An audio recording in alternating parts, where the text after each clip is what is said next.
Noong una, wala namang kakaiba. Isang simpleng gabi lang yon sa baryo namin.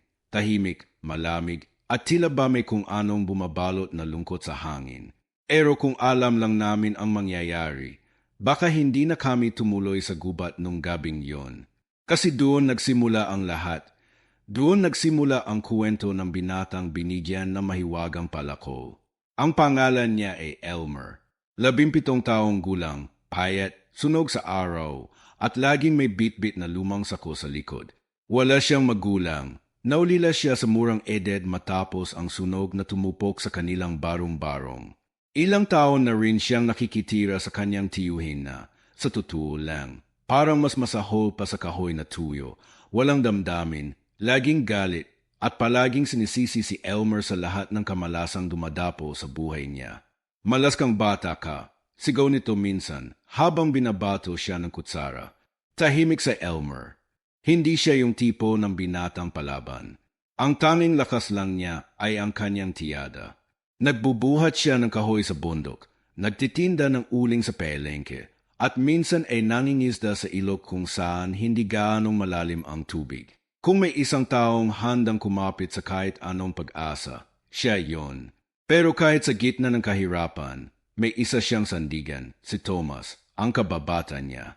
Medyo mataba, madaldo, at kahit minsan ay bobo sa desisyon, siya lang ang taong tunay na nagpapasaya kay Elmer. Tuwing hapon, sabay silang kumakain ng nilagang saging sa ilalim ng punong mangga. Nagkukuwentuhan tungkol sa mga pantasya nila, mga espada, halimaw, at kabayanihang hindi nila kailanman mararanasan. Kung may kapangyarihan ako, so, biro nito mas minsan, papalitan ko yung palakol mo ng ginintuang espada. Yung kayang lumaban sa aswang.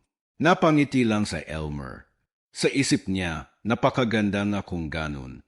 Pero sa totoo lang, hindi siya naniniwala sa mga aswang, duwende o kapre. Para sa kanya, ang tunay na halimaw ay gutom, kahirapan, at ang taong dapat mong tawagin sanang pamilya pero walang awa kung manakit. Hanggang isang gabi, habang naglalakad siya pauwi galing sa bundok, may kakaibang nangyari. Tahimik ang paligid, tanging tunog ng mga kuliglig ang maririnig. Pero biglang nagbago ang hangin. May malamig na dampi na parang dumaan sa batok niya. Napalingon siya, pero walang tao. Natawa pa nga siya sa sarili niya. Akala niya tinatakot lang siya ng pagod. Pero ilang hakbang pa lang, may narinig siyang mahinang kaluskos sa likod. Mabilis, mabigat, parang hindi normal. Binilisan niya ang lakad. Naramdaman niya ang pawis sa batok, kahit malamig ang gabi. Nang malapit na siya sa bakod ng kanilang kubo, bigla niyang napansin ang isang anino sa ilalim ng punong acacia. Maleki, matangkad, pero hindi gumagalaw. Hindi niya pinansin. Baka puno lang ng imahinasyon. Pero kinabukasan, may kakaibang nangyari sa lugar kung saan niya narinig ang kaluskos. May mga bakas ng paa sa lupa. Hindi pangkaraniwan. 3 daliri lang. Malaleki. At tila ba may kuyom na mga kuko ang bawat bakas. Hey naku, baka baboy ramo lang yan. Sabi ni Thomas nang ikuwento niya ito. O baka ikaw lang yan, gutom lang siguro. Ngunit nang dumaan ang mga araw, lalo pang lumalala ang mga kakaibang nangyayari. Minsan, paggising niya sa umaga, may mga kalmot ang poste ng bahay nila. May mga manok na nawawala sa mga kapitbahay. At ang mas lalong nakakatakot, isang gabi, nakita niyang may matang pula na nakatitig sa kanya mula sa dilim. Tila ba umaaligid sa paligid ng kanilang tahanan. Pero sa kabila ng takot, kailangan niyang magpatuloy sa trabaho. Isang umaga, maaga siyang umakyat ng bundok para magputol ng kahoy. Doon niya unang nakita ang palakol. Nasa ilalim ito ng isang puno, makintab, mapula, at tila ba umilaw sa liwanag ng araw. Wala itong kalawang. Mukhang bago. Pero may ukit sa hawakan, mga simbolo na hindi niya maintindihan. Hinawakan niya ito, at sa oras na iyon, parang may biglang pumasok na init sa katawan niya. Hindi apoy, hindi kilig, kundi parang lakas, parang may gumising sa loob niya na hindi niya alam na meron siya. Mula noon, Lahat ng kahoy na putulin niya ay para bang kusang nabibiyak. Ang dating 1 oras na trabaho, natatapos niya sa 10 minuto. Minsan pa na, nararamdaman niya may bumulong sa kanya habang ginagamit ang palako. Mga boses na parang nag-uudyok. Mas marami pa, mas malalim pa, mas madilim pa. Sinabi niya ito kay Thomas, pero ang sagot lang nito, "Tol, baka naman enchanted yan. Baka yan na ang suwerte mo." Pero hindi suwerte ang dumating. Sapagkat nang dumating ang susunod na gabi, nagising si Elmer sa sigaw ng kanyang tiyuhin. Tumakbo siya palabas, bitbit ang palakol, at nakita niya ang pinto nilang bukas, ang lampara nakatumba, at ang dugo sa sahig. Hindi niya makita ang tiyuhin niya, ngunit may isang sulat na naiwan sa pintuan, sulat na isinulat gamit ang dumi o dugo. Hindi ka na makakatakas. Inili mo na. Napatingin siya sa palako. At sa ibabaw nito, may kumikislap na pulang likido. Hindi niya maalala kung ginamit ba niya ito sa panaginip o sa katotohanan. At mula sa dilim ng likod ng bahay, may humahagikik. At doon nagsimula ang tunay na bangungot. Noong gabing yon, hindi na nakatulog si Elmer. Kahit anong pilit niyang isara ang meta, nananatili pa rin sa isipan niya ang sigaw ng kanyang tiyuhin, ang dugong nakakalat sa sahig, at ang nakasulat sa pader na tila isinumpa. Hindi ka na makakatakas. Pinili mo na. Tahimik ang paligid, pero ramdam niya, hindi siya nag-isa. Kinabukasan, pinilit niyang magpakalakas. Wala siyang sinabing anuman kay Thomas, kahit papaulit-ulit itong nagtatanong, "Nasaan na si tito mo, Tol?" Wala siyang may sagot. Hindi rin siya sigurado. Buhay ba ito? Kinuha ba ng kung anong nilalang sa kagubatan? O siya ba mismo ang gumawa? Dala ng palako na parang may sariling isip. Doon nagsimulang lumayo ang loob niya sa mga tao. Kahit mga kababata nila sa baryo, napansin ang pagbabago. Hindi na siya nakikikain, hindi na siya tumatawa. Lagi na lang siyang nakatitig sa palako, nang gayo'y nakabalot sa lumang kumot at nakatago sa ilalim ng kama. Pero ang hindi niya alam, matagal na pala siyang sinusundan, hindi ng tao, kundi ng mga matang mula sa likod ng mga aninong gumagalaw sa gabi. At isang gabi, habang nasa ilog siya para magbanlaw ng pawis, nakita niya ang hindi inaasahan. Sa kalagitnaan ng ilog, isang nilalang ang sumulpot mula sa ilalim ng tubig. Ang balet nito ay makintab na kulay berde, may palikpik sa mga braso, at ang meta ng nilalang na hindi na tao, pero hindi rin halimaw. Syokoy. Ngunit hindi ito mukhang nananakit. Sa halip, dahan-dahang lumapit. "Elmer," sabi ng nilalang sa malalim pero malungkot na tinig. "Anak ng dugo at kasaysayan. Napili ka na." Napaetra sa Elmer. "Anong sinasabi mo? Sino ka?" "Alam mo na kung sino ako. At alam mong hindi normal ang hawak mong palako. Galing ito sa nakaraan ng iyong ama, na hindi mo kailanman nakilala." Parang tumigil ang oras sa sinabi niyang iyon. "Walang kwento sa akin si tiyuhin tungkol sa tatay ko," bulong na Elmer. Sabi niya, wala akong dapat alalahanin. Wala raw siyang silbi. Hindi ka sinabihan dahil tinakpan nila ang kasaysayan. Ang ama mo, sabay turo ng nilalang sa gubat sa malayo, ay isa sa huling tagaputol, mga tagapuksa ng mga nilalang ng dilim. Ang mga aswang na lumalaban sa liwanag. Bumigat ang dibdib na Elmer. Parang hindi totoo. Parang kathang-isip lang. Pero biglang may kirot siyang naramdaman sa palad niya. Pagtingin niya, may bakas ng animoy lumang marka, 3 linya na hugis kandila, na tila ba unti-unting lumilitaw sa balat. "Hindi mo yan ginusto," wika ng Syokoy, "pero ikaw na ang natirang may dugong tagaputol. At ang palakol, yan ang huling sandeta mula sa mutya ng gubat. Hindi ko ito gusto." Bigas na Elmer. "Wala akong pakialam sa mga aswang, sa mga sumpa, o sa kung anong tagaputol na sinasabi mo. Gusto ko lang tahimik na buhay. Gusto ko lang hanapin ang tiyuhin ko. Gusto ko lang makalimot." Tahimik ang Syokoy. Tumitig ito sa kanya, at sa muling paglubog nito sa ilog, may iniwan ito sa bato, isang lumang kabibi, nangingintab at may hugis mata sa gitna. Kung kailangan mo ako, hawakan mo yan habang binabanggit ang pangalan ng ama mo, si Mariano. Pagkabalik niya sa kubo, tila mas mabigat ang hangin. Hindi na niya nagawang kausapin pa si Thomas. Pilit siyang lumalayo. Hindi dahil galit siya rito, kundi dahil ayaw na niyang madamay pa ang kaibigan sa kung anuman ang nagaganap. Isang araw, habang naghuhukay siya sa likod ng bahay para ilibing ang lumang trapal na puno ng dugo, na natagpuan niya sa gubat, may dumating na matanda. Mahaba ang buhok, may balot ang meta, at may daladalang baston na gawa sa balinghoy.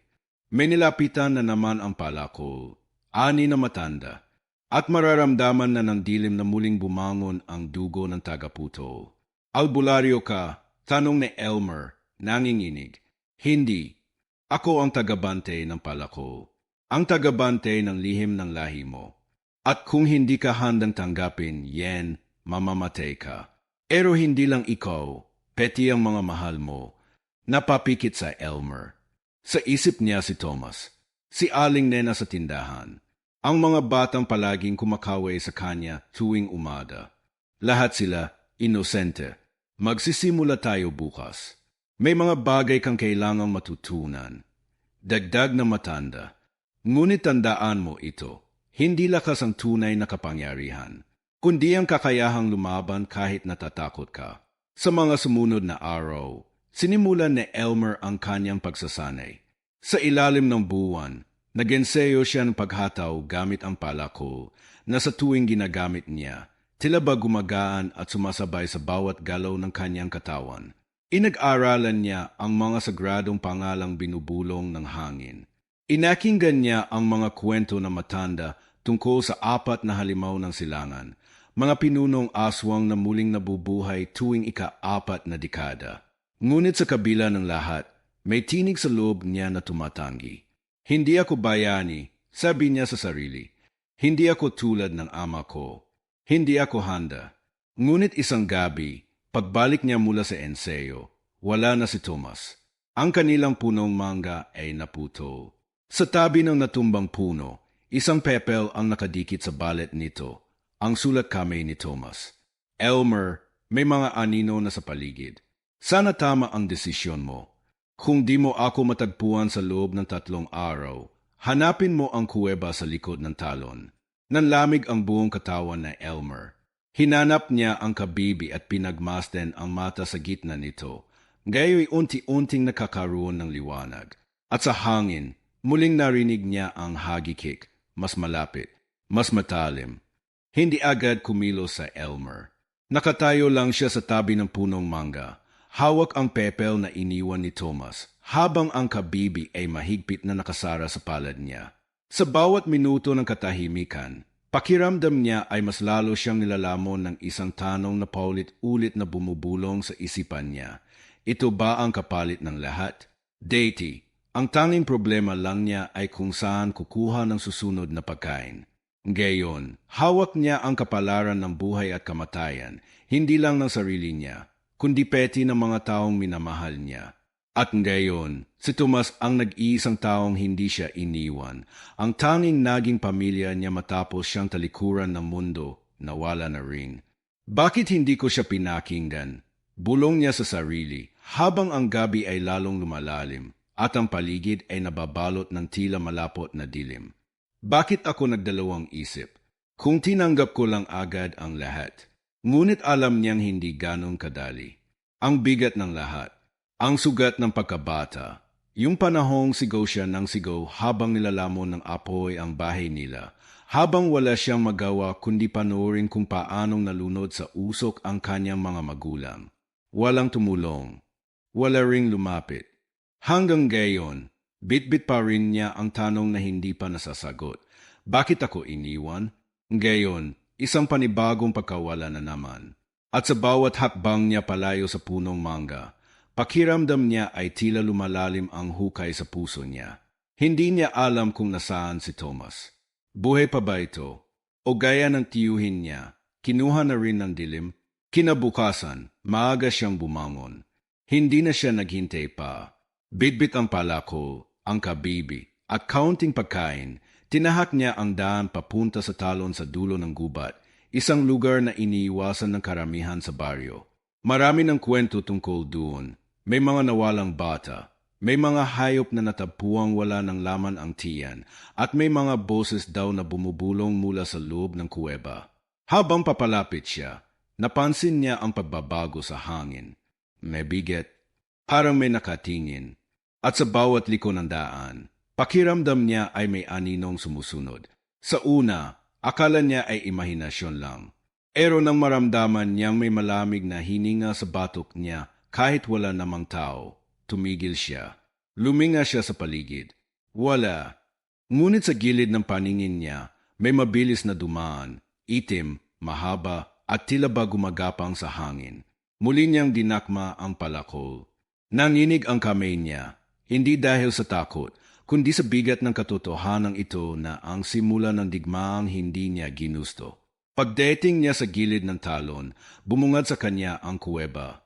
Madilim, tahimik at tila ba humihinga. Sa bawat hakbang niya papasok, lalong lumalalim ang katahimikan at ang tanging tunog ay ang tibok ng puso niya, na ngayon ay parang dumadagundong. Sa loob, malamig. Basa ang lupa at amoy mo ang lumang dugo na matagal nang nanatili sa hangin. Doon niya unang narinig ang mga boses. Mahinang bulong. Mga salitang hindi niya maintindihan, pero ramdam niyang hindi para sa kanya. Elmer, napalingon siya. Wala. Umalis ka na habang may panahon pa. Nagsimula siyang umetras. Ngunit bago pa siya makalabas, may sumulpot mula sa dilim. Isang nilalang, payat, mahaba ang lig, at ang balet ay parang balet ng nabubulok na prutas. Ang mata nito ay itim na itim, walang puti. Nakatitig lang ito sa kanya. Asin ang dugo mo, bulong ng nilalang. Mainit, malakas. Ikaw nga. Bago pa man ito makalapit, hinugot ni Elmer ang palakol at humakbang paharap. Hindi niya alam kung paano siya lumalaban. Parang kusa na lang gumagalaw ang katawan niya. Isang hataw at naputol ang braso ng nilalang. Nagsisigaw ito at naglaho sa usok, tila baga abo lang na itinapon sa hangin. Pero hindi siya mapakali. Kasi sa likod ng mga aninong ito, alam niyang may mas malaki pa. Ang presensya sa paligid ay mas mabigat ng ngayon. Araw may matang nakamasid sa bawat galaw niya. Lumalim pa ang paglalakad niya sa kuweba, hanggang sa marating niya ang isang maliit na silid sa pinakaloob. Dito niya nakita ang isa pang bakas ng pakikipaglaban, dugo, mga gasgas sa pader, at isang sulo na mahina na lang ang apoy. At sa gitna ng silid, nakatali si Thomas. Elmer, sigaw nito, mahina pero buo. Umalis ka na. Huli na to. Pero bago pa siya makalapit, lumitaw sa pagitan nila ang isang babae. Puting-puti ang buhok, may balat na tila alikabok, at mata na dilaw ang kulay. Humahawak ito ng tungkod na may nakakabit na lumang bungo ng hayop. Sa wakas, bulong nito, ang anak ni Mariano, ang huling sagabal sa pagbabalik ng kadiliman. Tumingin si Elmer sa babae. Akiramdam niya ay kilala niya ito, pero hindi niya matandaan kung saan. Bakit mo siya kinuha? Tanong niya, nanginginig. Para masaktan ka, sagot ng babae habang dahan-dahang lumalapit. Dahil ang sakit, ang takot ay pintuan sa loob ng iyong kaluluwa. At kapag nabuksan na ito, doon papasok ang dilim. Napalunok sa Elmer. Ang kabibi sa bulsa niya ay nag-iinit. Ang palakol ay tila may sarili ng pintig. Sa harap niya, ang matalik niyang kaibigan. Sa paligid, ang dilim na handang lamunin siya. At sa likod ng babae, unti-unting bumubukas ang isang anino na may hugis tao, matangkad, nakayuko, at may mga matang pula na kumikislap sa dilim. Nakaupo lang siya sa malamig na lupa ng kuweba. Habang sa harap niya, si Thomas ay nakagapos pa rin. Palid ang mukha, nanginginig, pero pilit pa ring lumalaban sa takot. Sa likod ng mahiwagang babae, unti-unting lumalabas ang nilalang mula sa anino. Mahaba ang katawan nito, parang gawa sa usok pero may laman. Mata lang ang malinaw, dalawang pulang apoy na nakatingin ng diretso kay Elmer, parang butas na tumatago sa kaluluwa niya. Hindi niya alam kung paano, pero napatayo siya. Napakapit sa palako. Hindi dahil handa na siyang lumaban, kundi dahil wala na siyang ibang hawakan. Elmer, mahinan ngunit mariing sabi ni Thomas, umalis ka na. Hindi mo pa kaya, to. Hindi pa tayo handa. Pero hindi siya umalis. Sa halip, hinugot niya ang kabibi mula sa bulsa. Nang hawakan niya ito ng mahigpit, biglang lumitaw ang liwanag mula sa gitna ng kabibi. Isang mata na kulay asul na tila nagmamasid at nagbabante. Pagkislap ng ilaw, isang matinding hangin ang dumaan sa loob ng kuweba at ang nilalang sa likod ng babae ay biglang umurong. Hindi umalis pero umetras, parang nagulat. Sumigaw ang babae, hindi pa siya handa. Hindi panggayon. At sa isang iglap, naglaho sila, kasabay ng isang malamig na ihip ng hangin na parang humigop sa buong silid. Naiwan sina Elmer at Thomas, tahimik, hingal na hingal. Nagmamadaling tinanggal na Elmer ang lubid kay Thomas at agad silang lumabas ng kuweba. Kahit madilim, kahit mapanganib, mas gusto na nilang harapin ang mga ligaw na hayop sa gubat kaysa ang aninong nakita nila kanina. Pagdating sa isang ligtas na bahagi ng kagubatan, naupo silang dalawa sa ilalim ng punong balete. Salamat, bulong ni Thomas habang nakatitig sa kabibi sa kamay na Elmer. Akala ko katapusan ko na. Tahimik si Elmer. Hindi niya alam kung anong sasabihin. Sa loob niya, isang bahagi ang gustong sumuko na. Ayaw na niyang maramdaman uli yung takot na iyon. Pero habang nakatingin siya kay Thomas, na ilang araw ng kinulong, ilang beses nang muntik mamatay para sa kanya, alam niyang hindi na siya pwedeng umatras. Hindi pa tutapos, mahinang sambit niya, at babalik sila. Mas malakas, mas madilim. Kinabukasan, bumalik sila sa tagabante, ang matandang lalaki na tila laging alam kung anong susunod na mangyayari. Galit ito nang malamang tumuloy si Elmer sa kuweba. Sinabi ko na sa iyo, hindi ka pa handa, sigaw na matanda. Ang nilalang na yon ang anino ng silangan. Isa sa 4 na haligi ng kadiliman. Kung hindi ka maghanda, hindi lang buhay mo ang mawawala, peti ang buong baryo. Handa na ako, sagot na Elmer, mahina pero buo. Mula noon, nagsimula ang mas matinding pagsasanay. Sa araw, naglalakad sila sa kagubatan, hinahanap ang mga natatagong nilalang na maaaring maging kakampi o kalaban. Sa gabi, tinuturuan siya na matanda kung paano gamitin ang kabibi, kung paano pakinggan ang bulong ng mutya, at kung paanong ang palakol ay hindi lang sandata, kundi isang buhay na bagay, may alaala, may kasaysayan, at may hininga ng daan-daang tagaputol na nauna sa kanya. Pero kahit pa natututo siya, may bigat pa rin sa dibdib niya. Minsan, habang nag-iensayo siya ng pag-atake, bigla siyang napatigil. Napaupo siya sa damo at tinakpan ang mukha. Lumapit si Thomas at tahimik na umupo sa tabi niya.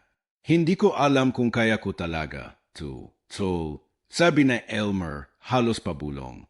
Pakiramdam ko, ginagamit ko lang yung galit, yung sakit. Pero kapag nawala na yon, anong natitira sa akin? Hindi agad sumagot si Thomas. Pero maya-maya, marahang binikas, kahit takot ka, kahit puno ka ng galit, nandito ka pa rin. Lumalabang ka pa rin. At yon ang mahalada. Pero habang lumalalim ang gabi, dumadami rin ang senyales ng paparating na panganib. May mga hayop na biglang nagwawala. Tila ba may naaamoy silang hindi kayang ilarawan. May mga batang biglang nakakasakit, binabangungot gabi-gabi. Sa baryo, may mga tao nang bigla na lang nawawala. At sa langit, tuwing hating gabi, may kakaibang ulap na dumadaan, itim, mga bigat, at parang nagdadala ng aninong walang hanggan. Isang gabi, habang nagpapahinga sila sa kampo, biglang naputol ang katahimikan. Isang sigaw. Mula sa malapit, tumayo agad si Elmer at Thomas, kasunod ang matanda. Tumakbo sila, at pagdating nila sa isang bahagi ng gubat, nakita nila ang isang babae. Baliw ang meta, duguan ang damit at walang saplot sa paa. Nakatayo ito sa gitna ng mga puno.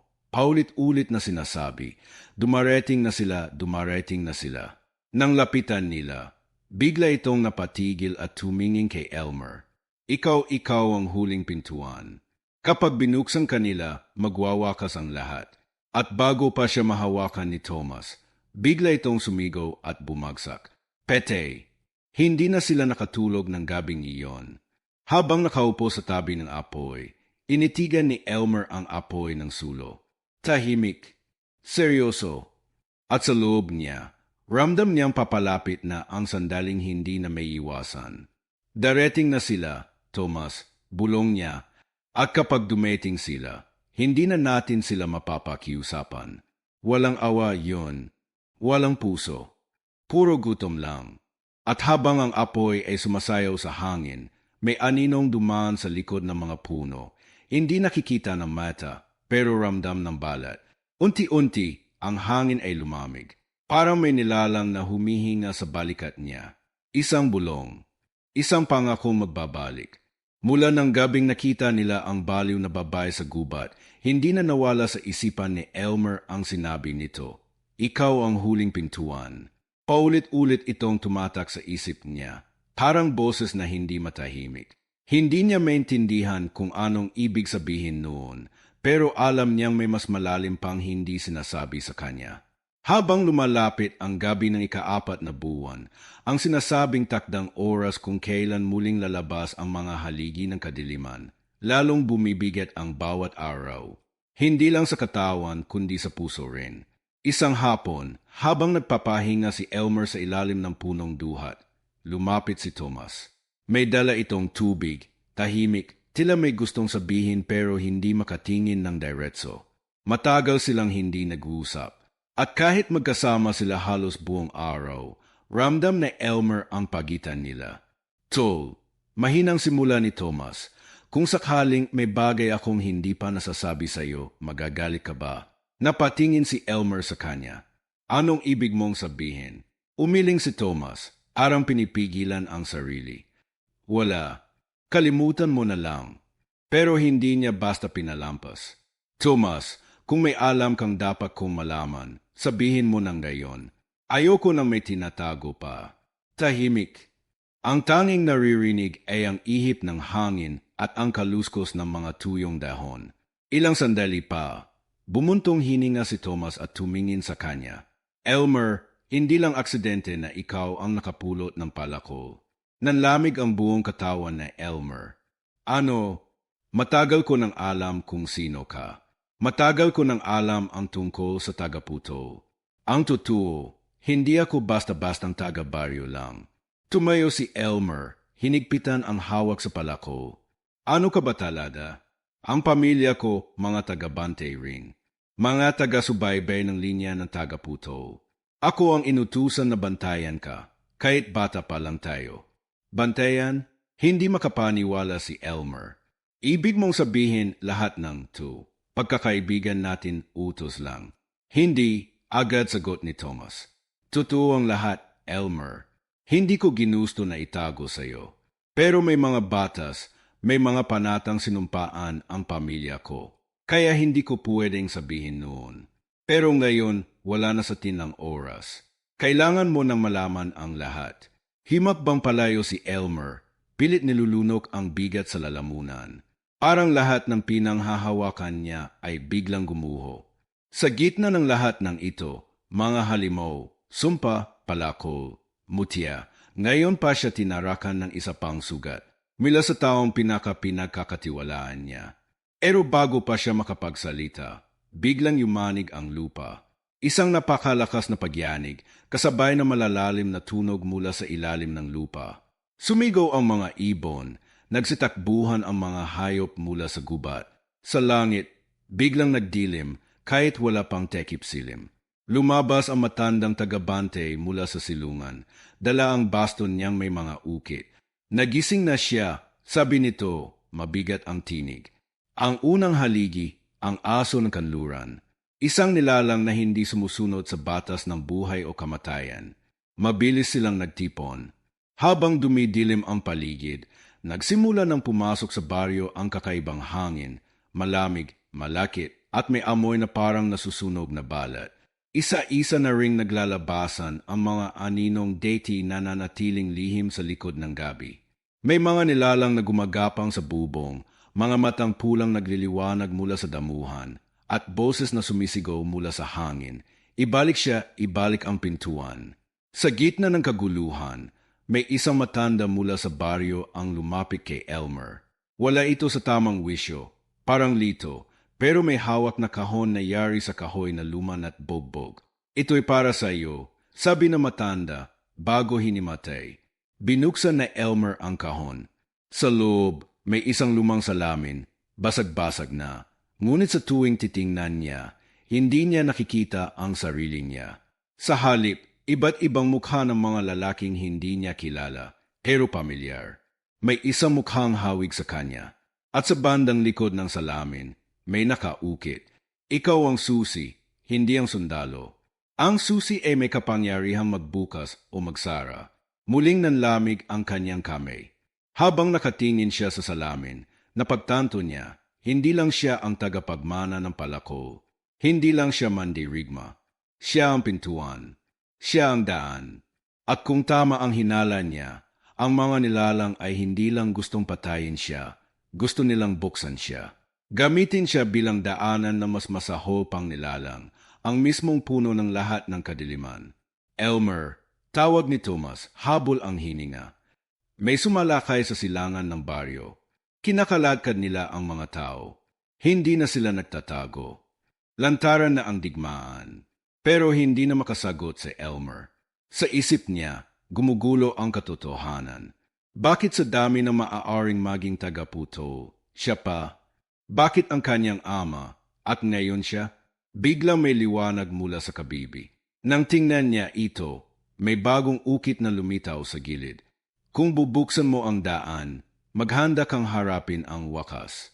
At sa di kalayuan, mula sa ulap ng alikabok at usok, lumitaw ang isang nilalang na may katawang parang abo, may pakpak ng paniki, at may 3 ulo na nakakagaitan sa lig ng isa't isa. Ang aso ng kanluran ay dumating na, at ang kanyang pangalan ay pagkawasak. Walang katahimikan sa gabing iyon. Sa bawat sulok ng baryo, may sigawan, may iyakan, may kaluskos ng mga nilalang na hindi na nagtatago sa dilim. Umikot ang mga anino sa bubungan, may mga pakpak na pumapalo sa hangin at sa gitna ng lahat ng kaguluhan, nakatayo si Elmer, hawak ang palako, habang pinagmamasdan ang paglapit ng nilalang na tinawag nilang aso ng kanluran. 3 ulo ang meron ito, isa'y parang buweya, ang isa'y tila lobo na walang meta, at ang huli mukhang tao, pero sunog ang balat at nakangiti. Malaki ang katawan nito, kulay abot putik, at sa bawat hakbang ay nanginginig ang lupa. Nakahanda na ang palakol na Elmer.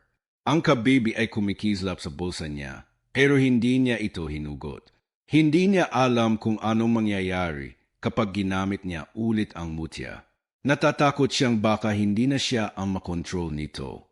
Elmer, sigaw ni Thomas mula sa likod, nasa likod mo lang ako. Kahit anong mangyari, lalaban tayo. Tumingin si Elmer sa kanya, may bakas ng pasasalamat sa mata, pero hindi na niya nasabi ang gusto sana niyang sabihin. Sa isang iglap, sumugod ang halimaw. Parang kidlat ang bilis. Umikot ito sa air, bumagsak sa lupa, at naglabas ng kakaibang sigaw. Isang alingaungaw na parang sabay-sabay na huni ng hayop at iyak ng bata. Napapikit si Elmer, tinakpan ang tenga, pero agad din siyang sumugod. Hinampas ang halimaw gamit ang palako. Tumama ito sa lig ng ulo ng lobo. May sumirit na itim na likido at ang halimaw ay sumigaw, pero hindi umetras. Sa halip, bumalikwas ito at sinunggaban si Elmer. Tumilapon siya sa lupa. Ramdam ang kirot sa likod, ngunit pinilit niyang tumayo. Hindi siya pwedeng sumuko. Hindi gayon. Sa gilid ng kanyang paningin, nakita niya si Thomas na sinasagupa ang isang aninong nilalang. May hawak itong sibat at bagaman hirap, hindi ito umetras. Pero sa isang iglap, isang aswang na may pakpak ang lumundag at sumunggab sa kanya. Thomas, sigaw na Elmer. Nabitawan ni Thomas ang sibat. Ang nilalang ay kumagat sa balikat niya at ibinagsak siya sa lupa. Tumakbo si Elmer, buong lakas na hinampas ang aswang. Naghilab ito, sumigaw at naglaho sa hangin. Ngunit si Thomas, duguan, halos hindi na makagalaw. Elmer, hingal nito. Tuloy mo. Huwag mong hayaan na magtagumpay sila. Hindi kita iiwan. Umiyak si Elmer, nanginginig ang boses. Wala akong ibang pamilya, Thomas. Bulong ni Thomas habang ang kamay niya'y hinawakan ang kabibi sa bulsa na Elmer. Oras na. Nang hawakan na Elmer ang kabibi, biglang lumabas ang liwanag, mas maliwanag kaysa dati. Napunit ang langit. Ang liwanag ay lumipad sa kalangitan at ilang sandali pa, ang paligid ay tila tumigil sa paggalaw. At sa gitna ng liwanag, may tinig. Elmer, anak ng dugo, anak ng dilim. Ikaw ang huling pintuan. Pero nasa sayo kung ito'y bubuksan o isasara. Hindi ko na alam kung sino ako, sagot na Elmer. Ang dami kong tanong. Lahat ng inaakala kong totoo, binasag ng mundong to. Hindi mo kailangang maging sigurado, sagot ng tinig. Kailangan mo lang pumili.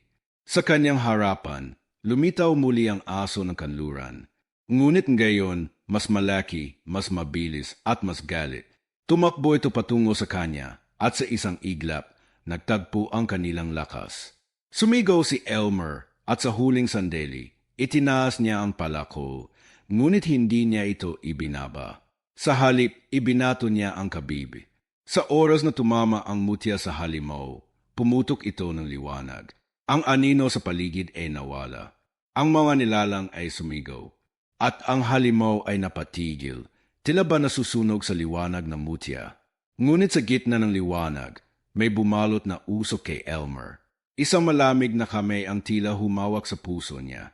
At sa huling bulong, bago mawala ang lahat sa paningin niya, may narinig siyang tinig. Salamat, anak. Sa wakas makakatulog na ako. Pagdilat niya, nakahandusay siya sa gitna ng baryo. Wasak ang mga kubo. Sunog ang ibang puno. Wala na ang mga halimaw. Wala na ang liwanag. At sa tabi niya, nakahiga si Thomas, tahimik, maputla, pero buhay. Elmer, mahinang bulong nito. Tapos na ba? Hindi nakasagot si Elmer.